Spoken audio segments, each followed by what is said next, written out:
Hello, Canada. Welcome to Pipe Dream or Reality, showcasing municipal water best practices. This is the Eco-Fiscal Commission's latest Google Hangout to chat about important policy issues. My name is Chris Ragan. I am a McGill economist and chair of Canada's Eco-Fiscal Commission.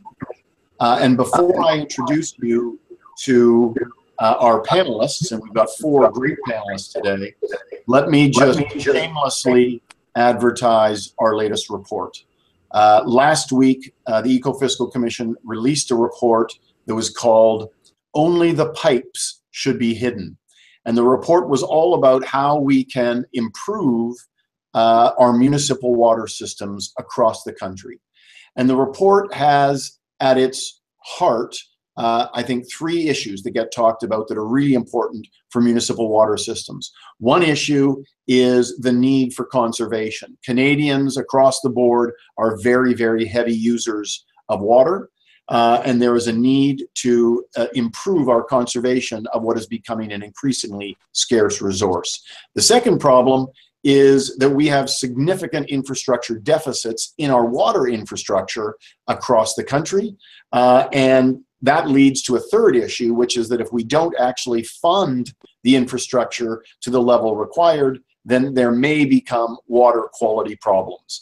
Most of the water crises that we have in this country, when they occur, are the result of some form of faulty infrastructure. So those three things, conservation, infrastructure deficits, and water quality, really come together.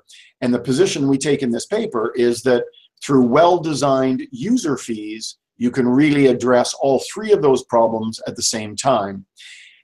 The other thing I will say about the report, and it'll be the last thing I say for now, is that what's cool about the report is that it shows that none of this is revolutionary in Canada. There are many municipalities across the country who are doing great stuff. They are making serious headway in terms of the design and operation of their municipal water and wastewater systems. And so the cities that aren't doing that well, or the cities for which there is a lot of room for improvement, can learn and take some lessons from the municipalities that actually are making serious headway. So it's not revolutionary stuff. You can actually follow the lead from some of the sister cities across the country. So with that, let me now introduce our panelists. We are delighted to have four real experts on municipal water systems today with us. So the first is John Enswind from Battleford, Saskatchewan. Now, Battleford is one of the case studies that we have in our report. We've got 5 case studies from municipalities across the country, and Battleford is one of them. It's just over an hour's drive northwest from Saskatoon, population of 4,500. You should not mistake Battleford with North Battleford. North Battleford is, not surprisingly, just north of Battleford across the river. One of the things that's cool about Battleford's water system is that they've designed their rate structure in a way that really addresses the accessibility issue for low-income households. And I'm sure we're going to talk about that. Now, John is the Chief Administrative Officer for the town of Battleford. He used to be the mayor of Kindersley, Saskatchewan, and he has spent his career helping build communities from a nonprofit perspective. Our second person is Emmanuel Machado. He's from Gibsons, British Columbia. Now, Gibsons is also one of the case studies that we have in our report. It's 2 hours northwest of Vancouver by ferry. Population about the same as Battleford, 4,600. And as we talk about in the report, Gibsons is the first municipality in Canada to include the value of natural ecosystems within its accounting framework. And we'll talk about the importance of that. Emmanuel is a Chief Administrative Officer for Gibsons. For over a dozen years, he has worked with communities across Canada, promoting a greater use of renewable energy, net zero buildings, water strategies, and social plans for sustainability frameworks. Okay, number 3 is Erin Mahoney from the York region. Now, we've had 2 small municipalities. York region, as many people will know, is rather a large municipality. Population 1.1 million. It's the region directly north of the city of Toronto. It includes large municipalities like Vaughan and Markham and Richmond Hill, but it also includes many smaller ones like Newmarket and Aurora. The thing that York, or one of the things that York has done interestingly, and we talk about it in the report, is that they are increasing their rates per year for the next several years in an effort to achieve full cost recovery. One of the points we make in our report is that in most municipalities in Canada, water rates are far too low to cover the full costs, and that's of course why we have the infrastructure deficits. So York is actually chipping away at moving toward full cost recovery. Now, Erin is the Environmental Services Commissioner in the Regional Municipality of York. She's worked at York Region since 2008. She leads the Environmental Services Department, including co-leading the implementation of the new multi-year rate approved in 2015. Finally, we have Carl Yates from Halifax, way over on the East Coast, population rather large also, 415,000. And next door, right across the Bedford Basin from Dartmouth. The Bedford Basin, of course, if you're a military buff, you know that Canada's Atlantic Fleet is headquartered there. I'm not sure how many fleets we have, but the Atlantic one is headquartered there. One of the cool things about Halifax water system is that they are upgrading to smart meters. And despite the upfront costs of those smart meters, they are going to save about $1 million per year in operating costs, and that will provide better feedback about who's using the water and when and for what purpose. And that's a really central part to the design of the well-designed user fees, as we talk about in the report. Carl is the general manager of Halifax Water.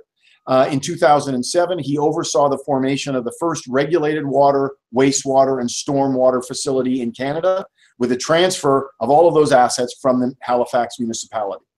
So welcome to you all. Thank you very much for joining us. I'm looking forward to what I hope will be, and I'm sure will be, a very interesting and informative discussion about water and wastewater systems. So here's what we're going to do. I'm going to start in that order. I'm going to start with John, and then go to Emmanuel, and then Erin and Carl. And I'm going to ask each of you for 2 minutes, maybe even 90 seconds, about what you think is kind of the most interesting thing that you're doing in your municipality. Maybe it was the most challenging thing, maybe it was the most successful thing, I don't know. But whatever you want to comment about what was particularly notable in your city's thinking about water. So starting with John.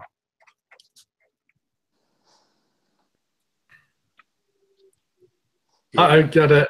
Thanks, Christopher. Yeah, so the leadership team here, we've been in place for about 1.5 years. Prior to my arrival, we lost about 125 years of experience. And with the new team comes a new way of doing things. One of the big things that has happened here is we've changed the focus of the conversation from building a new rink and other items like that to really addressing our infrastructure gap regarding water and wastewater. We have a new water treatment plant that's a few years old. As we talk now, we're constructing a new water pump house and reservoir for a subdivision that we have out west of town.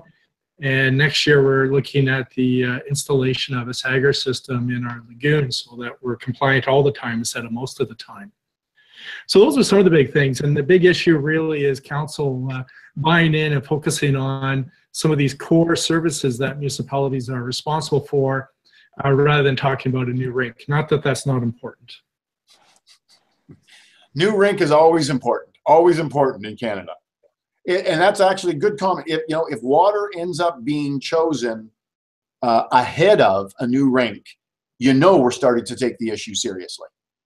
Yeah, I'm proud of my council for that, so it's good. Great. Okay, Emmanuel from Gibsons. Thank you, Chris. In Gibsons, nature delivers very key services to our community in terms of the Gibsons Aquifer, which treats and stores our drinking water, our creeks, our forests, and our soil combined convey and store most of our stormwater as well. And we have about 3 kilometers of foreshore that it's hard to ignore the benefits in terms of protecting the community from climate change and other impacts. So with that obvious benefit of nature in our community, from a policy perspective, in 2014, Council deemed nature to be our most important infrastructure asset and directed staff to begin incorporating natural capital considerations into our operations, into our decision making as well. And we created, in essence, a revised practice that relies on asset management primarily, which is a very good fit. It's part of our core business. We have staff that is trained for that. The only challenge, the difference there is that we're beginning to manage systems rather than managing individual assets from an asset management perspective. Financial planning is the other area we looked at, and that is perhaps one of the most interesting ones in terms of the funding that is necessary, both in terms of financial recording and financial reporting of or financial planning, I should say. The question of risks, understanding our risks and our liabilities, the potential liabilities, is very important, although we lack some metrics and some standards to adequately. And then the third area is ecology, which is relatively new to us as a municipality. We don't employ that type of specialty. But nevertheless, we're using principles of ecology in terms of condition assessments, services, and best practices. And that has improved really our council's decision-making in terms of financial and planning decisions and our operations and maintenance as well. We're seeing reduced costs to operate, reduced risks, and improved environmental benefits as well. Great. Thank you. Okay, moving east to a rather large municipality, Erin in York. Thanks, Chris. Thanks for the introduction, and I really look forward to being part of this discussion this afternoon. As you mentioned in the intro, in York, we are the wholesale service provider for over 1.1 million people. We're a very fast-growing region, welcoming about 20,000 new people into the region each year. And from water and wastewater services, that causes us to do two things. One is to expand our built infrastructure base every year to meet the growing service needs. As well, I think over the last decade, it made us think a bit more deeply about sustaining those built assets. Right now, the replacement value of our water wastewater infrastructure is about $6 billion.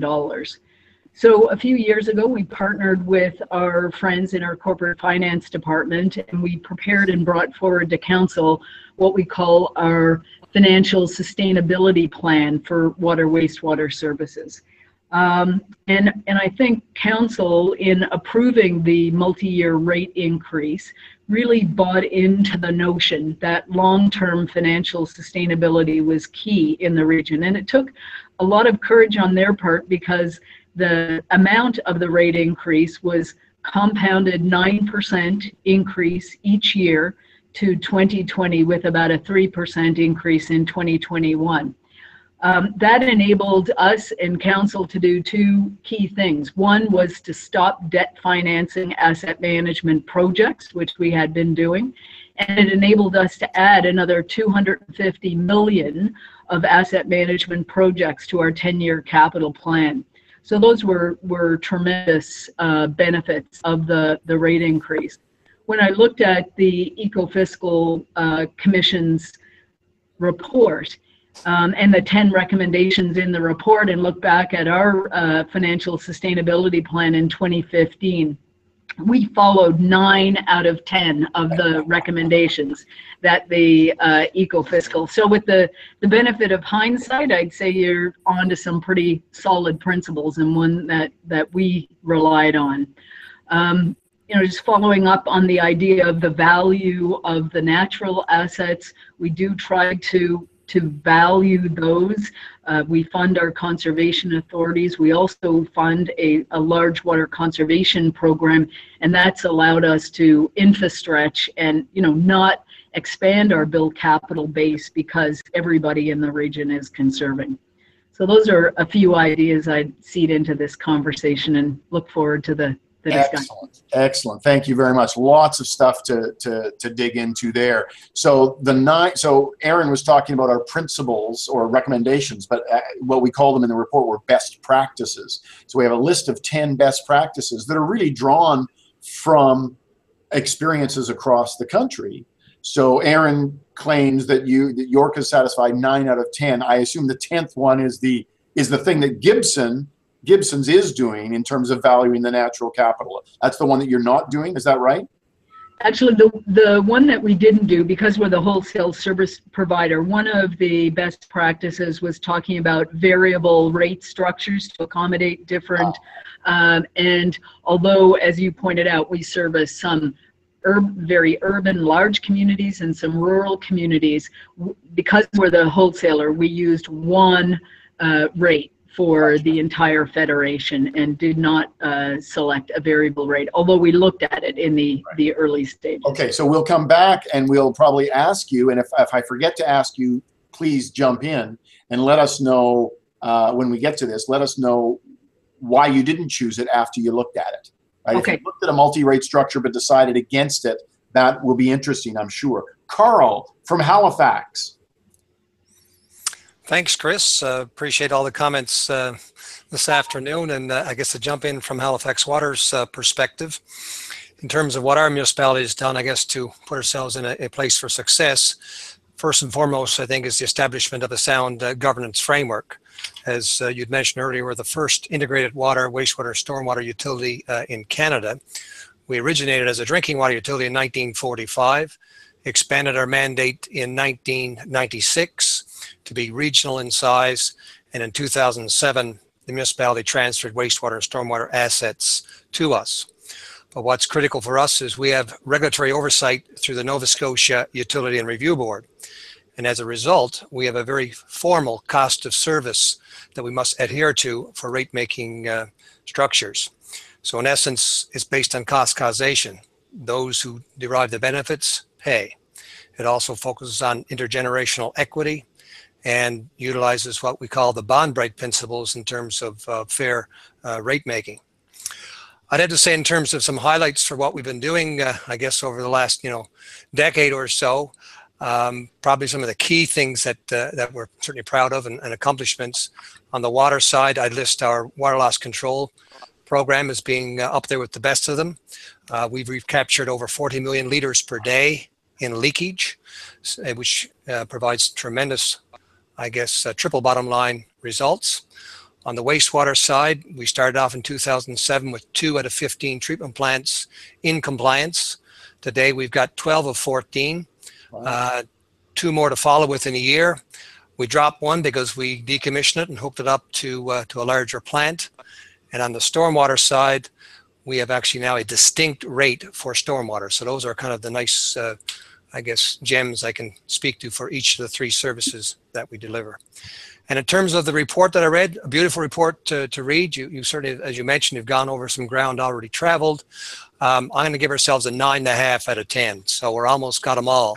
But how you actually look at some of the social costs, I guess, of natural assets is always a tricky one for a regulated utility. Okay, thank you, Carl. Okay, I now that Erin has given herself 9 out of 10 and Carl has given himself 9.5 out of 10, I just have to see very quickly numbers from John and Emmanuel. So Emmanuel, what's the number that you give Gibson's out of 10 on our best practices, and John for Battleford? And if it takes you a couple of minutes to assemble your thoughts on that, let me know. Otherwise, feel free to shout out a number. I wasn't prepared for the 9 out of 10, but I was prepared for the 1 out of 6.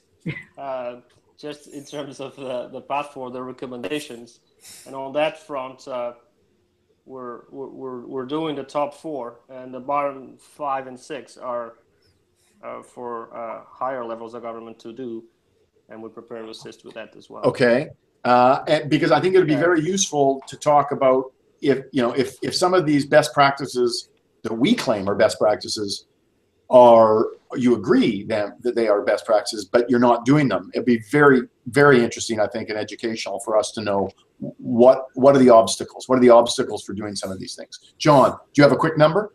Sorry to put you on the spot, but that's the name. A little bit on the spot, but we're not doing nearly as well as Halifax and York. That's certain. We're still in the process of, tell you where we're at. We're just trying to develop an asset management plan. And collating that. Roads are done, our pipes aren't done yet. So we've got a long way to go, and the best way to sum us up is we're a work in progress. And Well, already. But the asset management plan lies at the heart of almost the whole kit and caboodle. So once you've got an asset management plan in place, then the rest, it doesn't immediately follow, but it's much easier to do the rest once you've got that asset management plan in place. You're absolutely right on that, Christopher. Okay, let me, so thank you very much for all of those opening comments. Let me remind the people watching this Hangout that you can send in questions. So you can either send in questions with hashtag water rates, that's one word, water rates, and hashtag ecofiscal, or you can send questions by email to info@ecofiscal.ca. We've also received some questions from people before today. And so what we're going to do for the next half hour or so is we're going to go through some topics, but we're also going to incorporate some of the questions that have come in. So the first topic that I'd like to broach is metering and user fees. So the four of you know what emphasis that we place on metering in terms of user fees. Very simply, the argument is if you're not metering and you can't track who's using the water and when, then it's pretty difficult to put on user fees that tie the payment to the actual usage. You could have block fees, but it would be very difficult to have, if not impossible, to have volumetric fees. So does anybody want to comment about the upfront costs on using meters, on the political, I mean kind of small p political difficulty in introducing meters, and how central you think they are to the closing of an infrastructure gap? Now, do you want me to pick on somebody, or does somebody just want to jump in there and answer? I'm happy to jump in if I can. In Gibson's, since 2008, when we started installing meters till 2013, we reduced our water consumption by 43%. And that in itself, if there was one reason to do it, we would have done just on that basis. Part of that is also the ability to fairly price your utility. I don't see how you can do that without meters. And thirdly, it's the leak detection, which, like many other communities, we've flogged a lot of holes, literally. And on those three areas, conservation, pricing, and leak detection, meter is a must-have. Do you, Emmanuel, or others have a tangible example of how metering has actually led to conservation? Can you point to? I could point to one, Chris, definitely on the industrial, commercial, institutional users in our water conservation program. We have something called a capacity buyback. We do a upfront water audit with them, collaboratively figure out where their water reduction opportunities are, and it's all driven. I mean, we need empirical data to be able to quantify what the opportunities are and the reduction possibilities. So we've had several examples where we've done these baseline audits with large water users that are metered, identified opportunities, and so presented the business case to them to invest in water conservation and reduce their water metered bill. So so that's for the large commercial or industrial users. Yes. Yes. And region-wide, we're seeing right now every retail customer in the region is billed based on metered usage. And over the last, and I'm sure this is the same in most municipalities across Canada, that we are seeing declining metered water use. For example, I mentioned we're growing by 20,000 people a year, but our water sales are flat, even with a 9% increase. So we used to be, 300 approaching 400 liters per capita per day. Now we're under 300. So we're seeing significant, and is that driven by a price signal, or is it driven by new building codes and plumbing codes? Just the capital stock is changing, so people's water consumption is reducing, but meters are a part of that. letting people know the amount that they are using and sending them a positive signal of reduction. Perfect. Okay, so let's talk about the signal and how we let people know. So Heather from Ontario has asked about what are some of the methods used to communicate user fees and metering with customers. I come from Montreal. I live out on the West Island of Montreal, and I live in a small town that actually uses meters and volumetric fees. But in downtown Montreal, water meters are not used. We talk about this as one of the case studies in the report. And there is a fair amount of opposition at the residential level to the introduction of water meters. So Carl or John, how important is communication about metering and about user fees, or the combination? How important is communication of these ideas to individuals and families, and how do you do that and make it work? Well, certainly it's critically important, and as Emmanuel just mentioned, certainly the utilization of meters, no question, drops consumption. And the more you focus on, the variable charge tied to a cubic meter of water, the more of a dramatic change in consumption you're going to see. So we certainly have seen that since we've been using meters, which is right back to 1945, actually. So we've been in the game early. But of course, we're about to go to next generation meters by installing advanced metering infrastructure. Will send, we think, the best signal back to our customers in terms of hoping to modify behavior. In other words, let the customers see for themselves, almost in real time. So we think that that will actually be the utmost in terms of communicating with your customer. Let the customer view the consumption for themselves, and that should indeed drive behavior. And they can clearly see, based on that, they'll be able to tell when the in-laws moved in and when the in-laws moved out. It'll be very clear about what's going on. They'll know by the hour when the in-laws moved out. So could we have a user fee for in-laws? I mean, could we do that? You could. I leave that. It's not our business to be into the bedrooms and the bathrooms of the nation in that regard, I'll say quietly. Well said. Well said, Carl. Okay, John, any point on communication? Chris, Carl is onto something great there. We've been part of a pilot project here where we've erected remote sensors so that we can get real-time feedback on water consumption for one of our subdivisions. And we're looking at how do we roll that out. And because I think one of the things that hasn't been stated yet is the underutilization of water meters. We can get data on an ongoing basis, or if there's a problem, we can get a data log, for example, on one of our residents who said, oh, this bill, you guys made a mistake. This is a small p part of it. Well, no, we can go back, we can do a month or 2 months worth of data reading and say, well, you know what, from August 16th to August 30th, you actually used 400 cubic meters. And did you do anything different that day? And it's not a question of people feeling that we've got general support that people pay for what they use. And now the communication is this really what you're using? This is your behavior choices that you're making, or is there a meter issue? And we have yet to have a failed meter. Mm-hmm. Yeah, I think that's a great point, because I don't think I'm very unusual in the sense that I probably don't know how much I use. And, if I don't look at my bill, which comes from a meter, and if I don't look at it, ever, how do I know whether I'm a heavy water user or a light water user? And if you have that kind of feedback, then you can really think through it. Now, John, when you said there's underutilization of water meters, I think you meant not just that we're not using them enough, but even when we have them in place, we're not using them as well and as thoroughly as we could use them, because we could generate a bunch of data with them. Exactly. I really appreciate the direction Carl's going. That's the same direction we're going. There's a lot of data that's not being mined.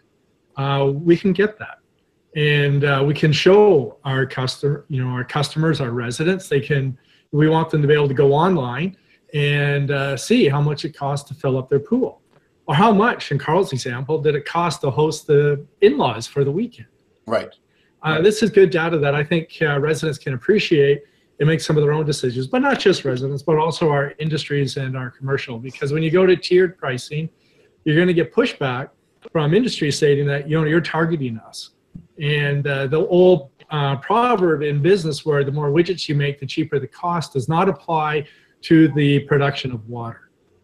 Water has a fixed cost and it has an ongoing cost. The rate per unit does not change the more you produce. In fact, it may go up because of increased capital costs for early replacement. Okay, so one final question about user fees and metering. As I said, I come from Montreal. I was on a radio show the other day talking about this report. Somebody called in after I was off and said, well, the Ecofiscal Commission is wrong that, we need to have user fees and metering. There are other ways to actually drive conservation. Had I been able to respond, I think I would have said, well, great, there are other ways to drive conservation, but a user fee is a really good way and maybe even the most efficient way. But what, Emmanuel and Erin, how would you respond to that if somebody says you don't need user fees to drive conservation? Well, if we're going to rely specifically on education, as perhaps what might be suggested as the alternative to fee increases, I think that only it doesn't get to where we need to be. Certainly, in our case, education took us so far. The challenge has been to communicate.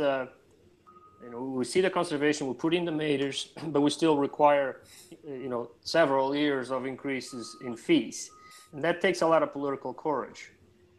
And I think that's with the water, we can't operate on sort of short political cycles.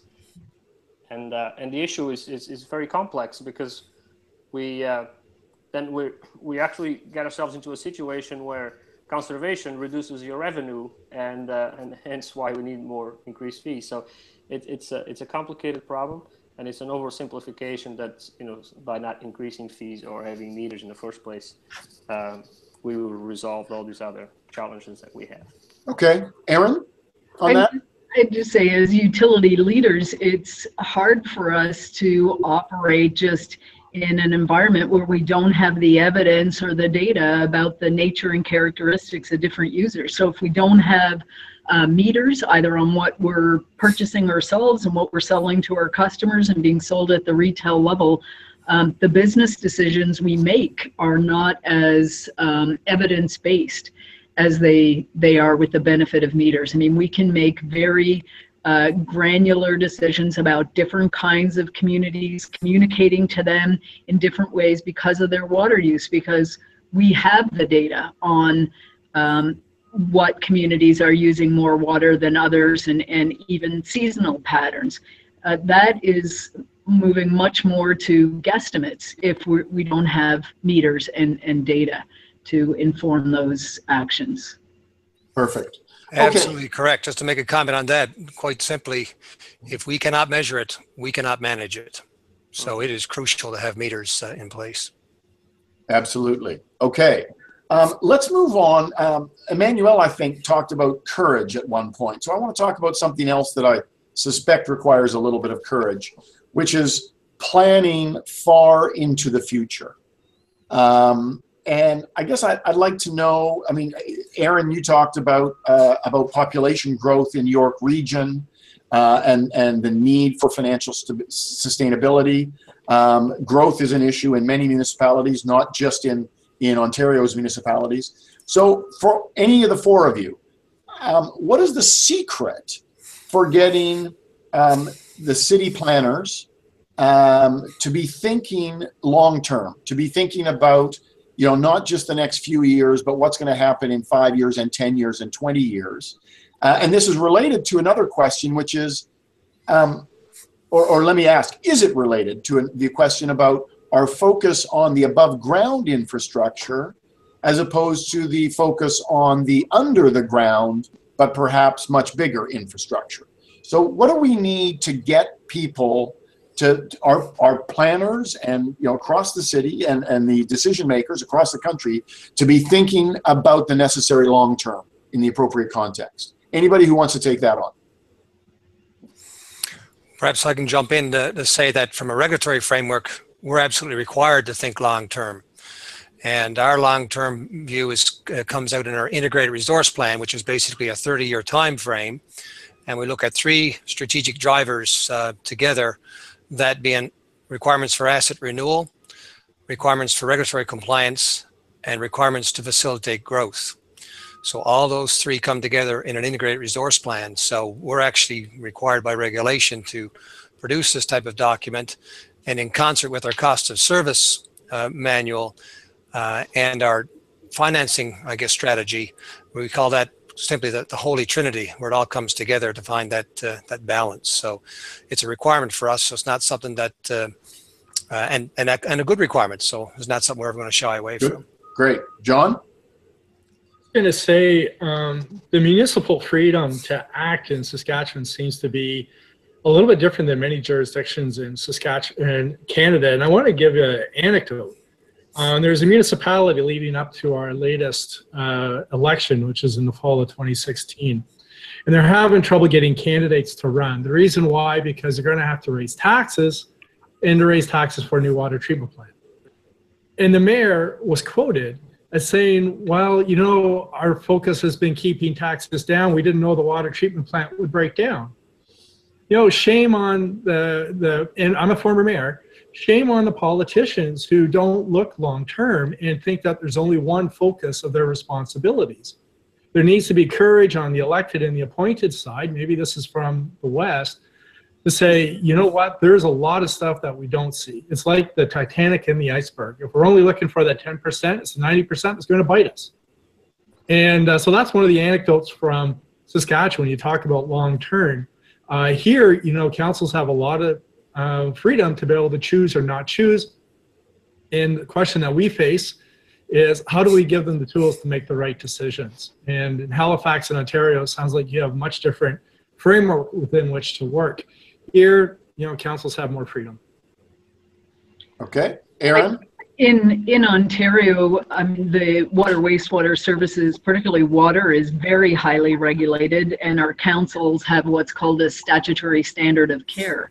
And I think that informs their interest in seeing their staff bring forward comprehensive asset management plans, because they realize water wastewater services are vitally important to the quality of life enjoyed by the residents, their constituents within the municipalities.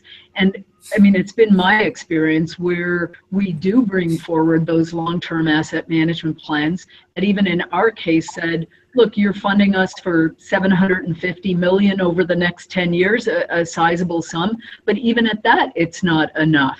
And we still have an unfunded backlog in the order of $250 million. So what we did is we did 100 years of asset management analysis, and that was used to inform not quite as long as the time frame that Carl mentioned of 30 years, but our 20-year capital plan. And they funded a sizable increase in asset management spending, again, based on that information coming forward from the practitioners. And I don't think they believe, given some of the incidents that have happened on, you know, service breaks, other kinds of incidents that are happening in our system, that if it's out of sight, it's out of mind. I think they are much more curious and wanting that information. And I think based on that unbiased evidence, they have, at least in our case, decided to increase the rates substantially to deal with asset management needs. Okay, Emmanuel, if you want to say something on that, please feel free to jump in. Otherwise, I'm going to change the topic a bit. Maybe just a quick, if I may. Yep. I think for us, the discussion, we were not that. When communities, particularly small communities, it can be very intimidating to talk about, you know, tens of millions of dollars in deficits, in infrastructure deficit, and it can seem quite tasking. But I want to, you know, point out to our example where we can turn that around. Again, back to that political courage, where we're talking about the objective was to get financial sustainability of our assets, both water and sewer, and when we went back to council, we worked on a 100-year plan as well, and 25-year plans as appropriate. You know, our pipes last 75, 100 years are some of our natural assets will hopefully last in perpetuity. So there's the life cycle costing, but there's also, we need certainty in revenues it's hard to get. So it's a life cycle costing that it's an important element, and seeing that far out, it's important, but it's that incremental steps that need to be happen, and the roadmap as well. Okay, perfect. Let me just change the subject to water quality. Not that these aren't not all linked, but let me just ask a pointed question about water quality. I want to know from all four of you if you have had a water quality challenge in your municipality, and how has it been connected to infrastructure? Either the amount of infrastructure or the quality or the maintenance of infrastructure, or has it been driven from something else? Can we go to John on that? We just recently, the only water quality issue we've had recently is about a 50-year-old system. Pipes broke, and it's not the water is fine. The issue is that we're just barely above the pressure required to deliver to residents. And again, you just act as quickly as you can. The consulting engineers are on site, and that's, and again, we're being proactive in trying to address the type of pipes and the age of the pipes as we develop our asset management plan. Perfect. Erin? One of the things that we've seen, particularly over the last 5 years, is water quality issues in the distribution system and in the retail distribution system. And I think in part the issue is becoming magnified because of water conservation. So we're sizing our pipes for long-term servicing, and then as we reap the benefits of water conservation, the age of the water in the pipes is increasing. And because of that, we're seeing in some areas, in some local areas, deterioration of the chlorine residual. So we're more tightly coordinating with our local municipalities to make sure all of us are implementing best practices, not only in treatment, but in distribution system maintenance to preserve that water quality as the water is aging because of the benefits of conservation. Perfect. Carl? I would say our most recent challenge, certainly in the last 5 years for sure, is the issue around lead in drinking water. And although we currently meet all the regulations, no problem here at Halifax Water, our own research has discovered that our regulatory framework it leaves something to be desired. And where that is, of course, is the critical aspect of getting all lead out of your distribution system. And where things get challenging is at the property line, because you can do all the things you can on infrastructure that you own, that is the infrastructure in the street. But a lot of times, of course, that service line is also, part of it is also owned by the homeowner, which is the private property piece. So basically our research has come to the conclusion that we should not do ever, again, partial lead service line replacements. So we're going to the all or nothing approach.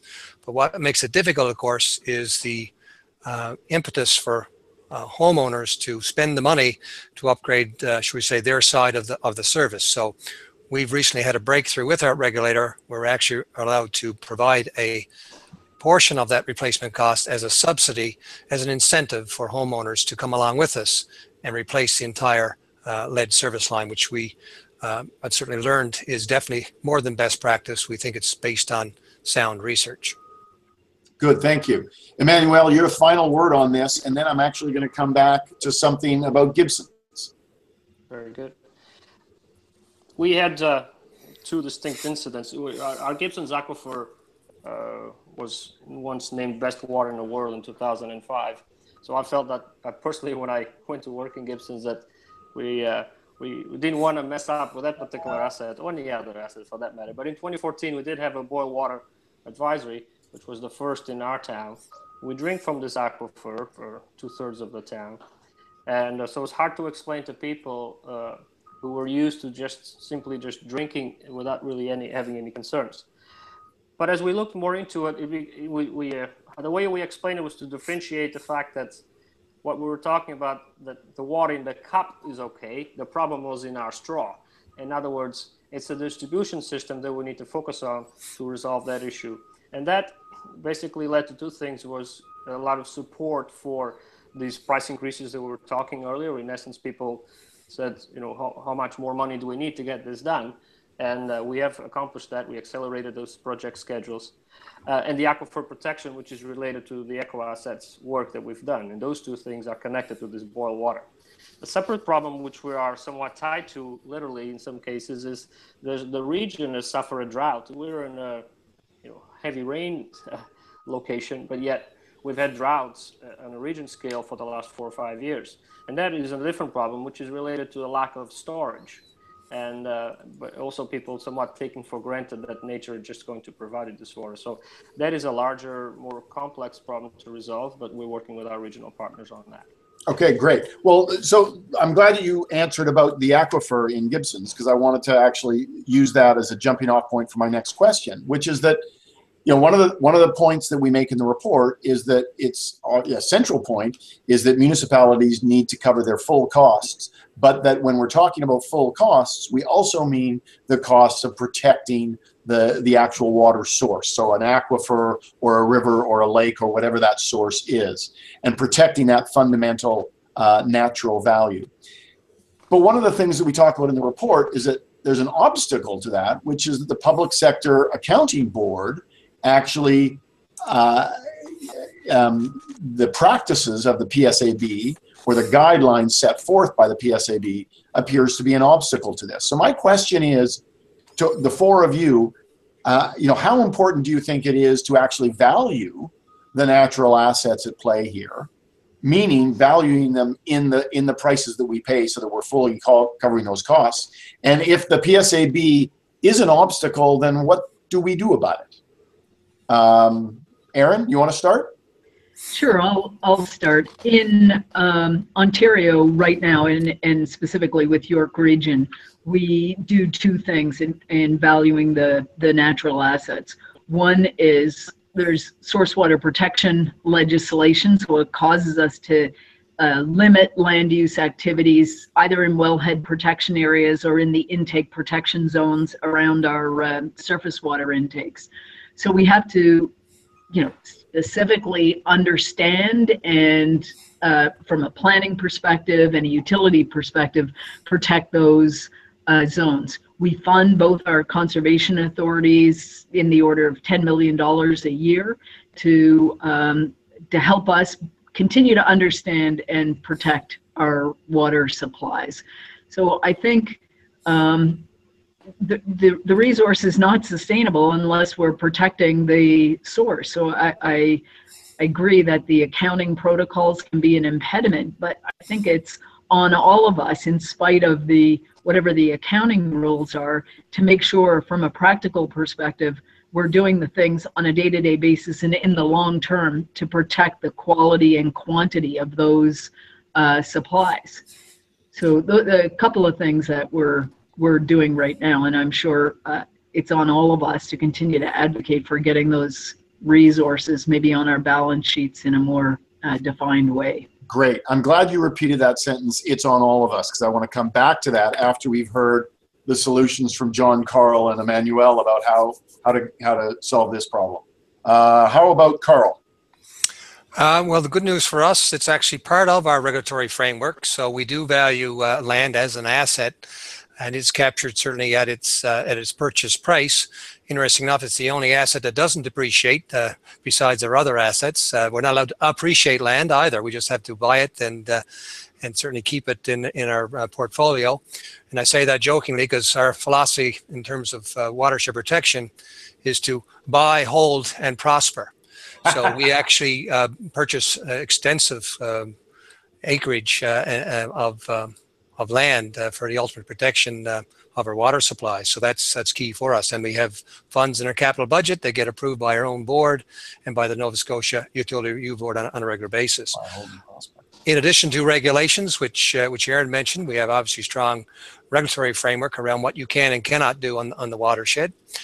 In addition to that, we actually have watershed protection programs that are funded in our operations budgets as well. So we do have many different programs and tools at our disposal. Okay, perfect. John and then Emmanuel. Yeah, just building on what Carl said, our aquifers are all located on either Crown or town land. And there's a watershed that governs the area in that regards as well. Beyond that, I can't really add more to what Erin and Carl have said. Okay. Emmanuel, anything on this? How hard has it been? How hard was it for Gibsons to build in the value of the natural assets into the planning system? It was easier than we thought. In fact, we're about to release a guidance document for the financial management of natural assets, in essence telling our story for the last 4 or 5 years. My first conversation was our financial auditor and asking whether ability to recognize that on paper we're worth more than what our financial statement says, because we have all these natural assets that are simply not registered anywhere from a financial recording perspective, and they're not your typical assets. But we did run into a barrier to start with, which the Public Sector Accounting Board standard, in particular 3150, which deals specifically with depreciation of infrastructure. It's not a good fit at all. But nevertheless, we ended up with a note, a 2013 financial statements note that says, basically says the town is worth more than we're allowed to report, and that it has numerous other assets that the accounting standards don't allow for that recording. But nevertheless, we didn't wait for perfect and moved on to appreciate that we can do, from a financial planning perspective, I haven't seen any barriers to what we can do. And I highlight our development cost charges, which we're allowed to apply in British Columbia, and I imagine in other provinces too. And so developers now are paying a fee for the stormwater asset improvements that is going directly into improving natural areas, restoring creeks, expanding some ponds, planting more trees, and so on. So this is the first time it's been done. Federal funding, we've been doing a lot of work with our federal partners in terms of granting streams, and I can clearly, comfortably say that I'm aware of no other federal or provincial fund that doesn't already directly fund improvements on natural areas, which so those are what we have seen, and we fund operations. We monitor our aquifer as an example of sort of preserving nature, investing fees in that. We restore some of these creeks as well. We're monitoring Great. For some restoration projects as well. So not a lot of barriers from financial planning, but we need to tackle the reporting side, because in essence we have a bunch of assets that, but we're not reporting publicly on. Okay, I am mindful of the time. We are about 6 minutes away from ending, and we know that there's going to be a final question, which is going to ask all of you to sum up something. But I want to ask one question before that. So the second last question, and it's from Morley from Prince Edward Island. And I love this question because it is so tangible. And it relates exactly to most of what we've been talking about. His question is, what are the two most productive things? The two most productive things we can do to help people understand the true value of water. So I'm going to ask each of you for one thing, and to give me that one thing in 20 seconds. Then we'll have 4 things, unless you all say the same one thing. Okay? So I'm going to go to John first. One thing, productive, tangible thing that we can do to help people understand the true value of water. John, 20 seconds. Show them the cost, everything from the electrical bill to run the pumps all the way to the cost of replacing the pipes. Show me the cost. That's what it is? Show me the cost. Show the cost, yeah. Show me the money. Okay. Carl, you're next. Well, that's a similar one from myself as well, is really awareness and transparency. You've got to make it very clear what is driving your costs and show them and expose them to your customers. And if I got time for one on productive thing, I'll come back to that later. Okay, Carl's going to come back with an unproductive thing? Okay, good. Yeah. Erin. I think we need to take much more of an external affairs approach to the media campaigns around water rates. I mean, we understand all the details ourselves, but really simplifying it for the public and driving an emotional connection between them and water is a great place to start. So they really can process the value of the resource linked to the price of the resource. Okay, Emmanuel, your 20 seconds. I think it's aside from the price, it's the evidence of a management plan, and what is our financial plan, our management plan, and our monitoring of these assets. Because without those, pricing alone won't work. If you're not, once you get a brand new plan, water treatment plant, spend $20 or $30 million, and then you don't have a structured asset management plan and culture in your facility, that asset's not going to last as long as it needs to. Okay, so Morley in Prince Edward Island, there you have it. We have Show Me the Cost. Show Me the Cost from John and Carl. We have an emotional connection to water from Erin, and a good management plan from Emmanuel. There's the answer. Okay, we are down to the last question, folks. So I'm going to ask each of you to give me 1 minute or even less on the final thing you want to say about what Canadian municipalities need to do, or Canadians need to do to maintain and to protect our water. So I'm going to go to Carl first for your final, not very much time. All right, certainly, to reflect back on the report that you just produced, really the recommendations are sound, and I think we have to continue to echo the findings. As you mentioned, they're not new. Other reports like InfraGuide and the publication from Ontario called Watertight spoke to very similar approaches. So I think the key right in front of us really is overall that water rates will have to increase in order for us to, I guess, walk the walk with regard to looking after our grandchildren. Walk the walk to protect our grandchildren. Rates need to go up. John. I think the key word for me, Christopher, would be governance, that administrative officials are given the tools for sustainability and also the resources to be able to use and purchase the tools. Governance and tools for management. Okay.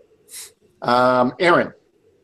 I think using the best practices that are identified in the reports and other reports that are out there is, as practitioners, bringing to our decision makers not just the operating costs, but the full life cycle costs, including asset management. And I think putting before them a multi-year plan to get to full cost pricing. And that's, if we don't bring those analysis and those decisions before them, I mean, I don't think we can expect them to be more familiar with the details than we are ourselves. So getting asset management as part of our long-term pricing strategy, bringing that to the decision makers, and charting a multi-year strategy to get to full cost pricing. Okay, final word from Emmanuel. For us, the transformation is appreciating that in communities, we all live in a watershed, and you can think about it as we live in a bowl. And the discussion about infrastructure that we've been having is basically about the pipes at the bottom of the bowl. Our approach with including nature is to recognize that we need to manage the whole bowl, and that many of our options and many of our solutions are up on the sides of this bowl and not just making the pipe bigger or replacing the pipe itself. In other words, integrating nature into everything that we do as a municipality. Okay, folks, we all live in a bowl. We live in a water-filled bowl, and we got to manage the whole bowl. Okay. That's right. I want to thank you all very much. I wish we had more time to talk about more stuff related to our water and wastewater systems across the country, because one of the things clearly that happened for me as we got into this report is that there was a lot of learning happening for me, because I'm not a water expert.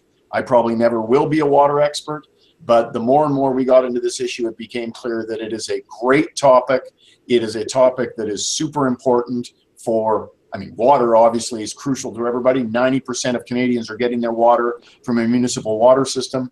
And these systems, while there's lots of good stuff being done in many of the cities across the country, there's also room for improvement.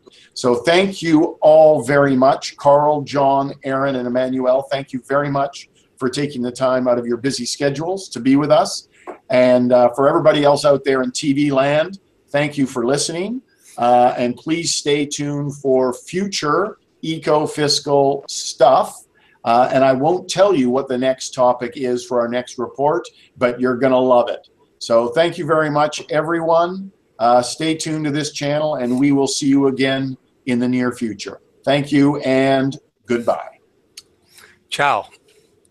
Right. Thank you.